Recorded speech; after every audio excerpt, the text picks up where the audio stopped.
Steven Smith says, can't believe the Big Ten changed the rules for Ohio State can play in the Big Ten championship. Big Ten, a joke of a conference. All right, so I want to speak to this.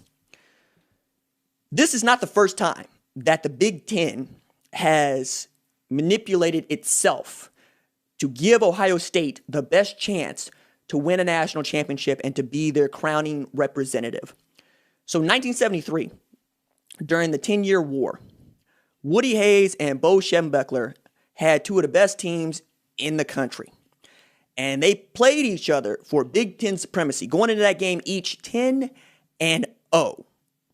They played that game to a 10-10 tie, with with Michigan scoring 10 points in the fourth quarter.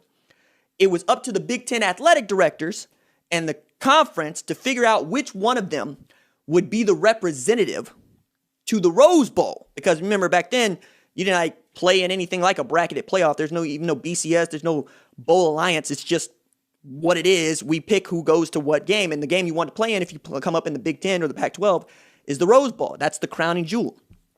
So the conference picks Ohio State. And Bo Schembechler blew a gasket. He called it a tragedy. He called it one of the darkest days of his career. He felt like they got shafted. And there's something to that, right? Because they both finished top 10 teams. Ohio State didn't win a national championship that year. It went to Notre Dame because we vote on those things that I hate.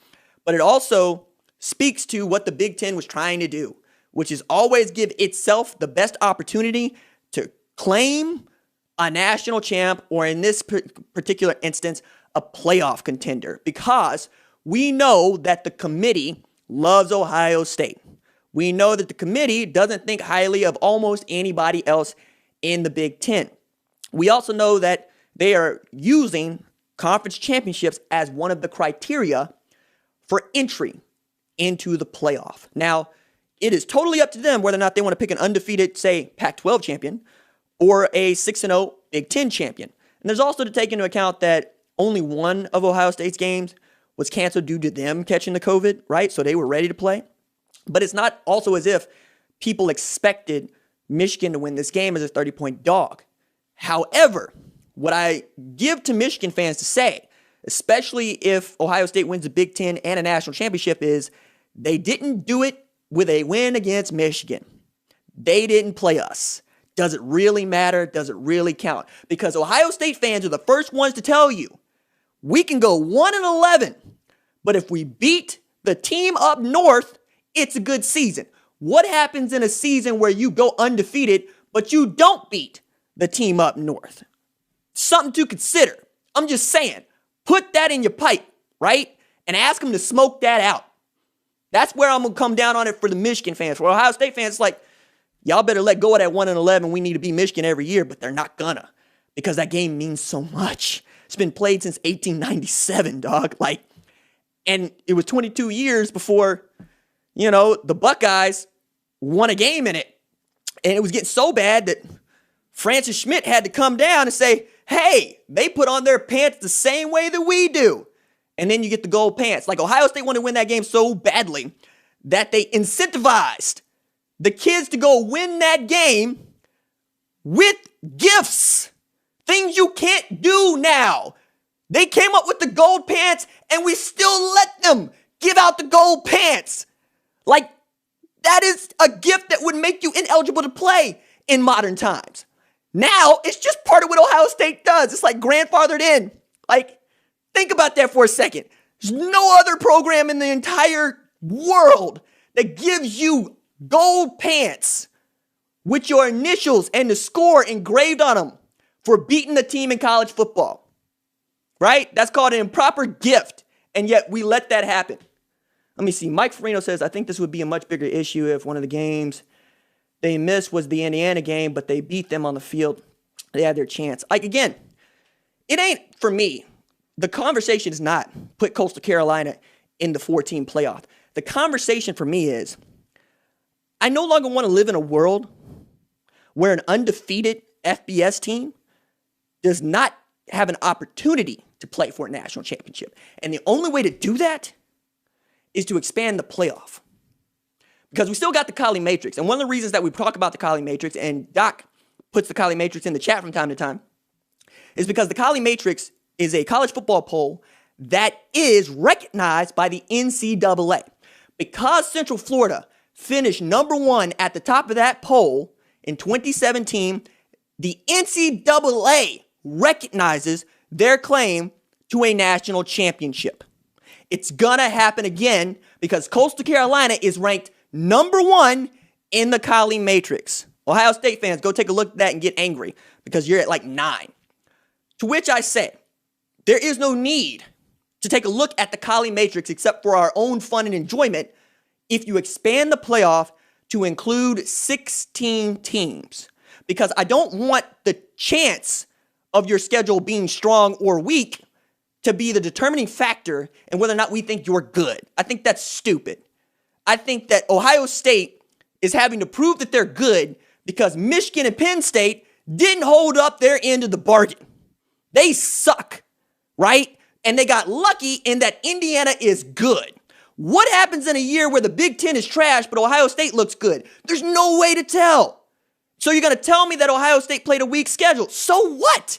If you open the playoff to 16 teams, you can have a weak schedule. You can have a strong schedule because we'll look at your schedule and say, you know what? They're 8-4, but they're 8-4 against like 9 top 10 teams.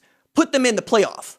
And that's how that goes. And then you seed it and you get home and homes and you grow the pie and it becomes a national sport. I don't understand why I'm the only person making sense on this. Like, what do I have to do to get through to you? It's not about deserving. It's about the scoreboard. The scoreboard is your selector. My God, I thought that's why we played the games. Otherwise, there's no other reason to put a 2-loss Georgia in the top 10. You lost. All right? And you know what? I wouldn't even argue about 2-loss Georgia being in the top 10 if there was a 16-team playoff. Because I know they would have a chance to prove they're good or they're bad. Just like high school football, just like FCS football, and just like pro football. But yet, here we are talking this crap through. Oh, my goodness. All right. Did I want to touch on anything else before we get up out of here? I made a video on Breece Hall, Tyler Smith. Go check it out.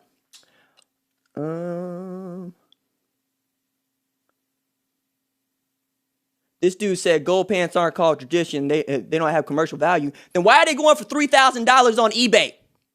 Sit down. Be quiet. Let me see. What else you got in here? You can't play 6 games to get in the playoff. It's a COVID year. What is you, ignorant? It's a COVID year. What are you talking about? 3 of the deadliest days in U.S. history have been in the month of December. That includes Antietam. That includes 9/11. What are you talking about? My God, get out of here. You can say that 2017 UCF would have been boat raced, but they didn't get boat raced. What do I have to say to get through to you? They did not lose. They didn't lose. Put it in a playoff where they might lose. My God. Ross, I want 24. I'll settle for 16. I want 24 because the FCS has 24, and we got a 25-team poll. If you have 10 automatic qualifiers for winning conference championships, you also have, guess what? 14 other teams to choose, which means that BYU can stay independent, Notre Dame can divorce the ACC, everybody gets what they want. My goodness, y'all, come on, man. Will, I've made my own rankings before. It seems pointless because I rank undefeated teams ahead of teams that have losses in the current format. For me, it's about did you lose? If you lost, stop crying about you lost. All right, that's going to do it for me. If y'all want to argue some more about the playoff, hit the comments section or whatever, or the Twitters. I will be unmoved on this subject.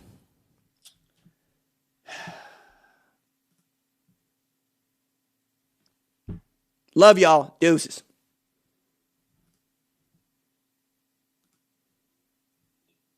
That's going to do it for me.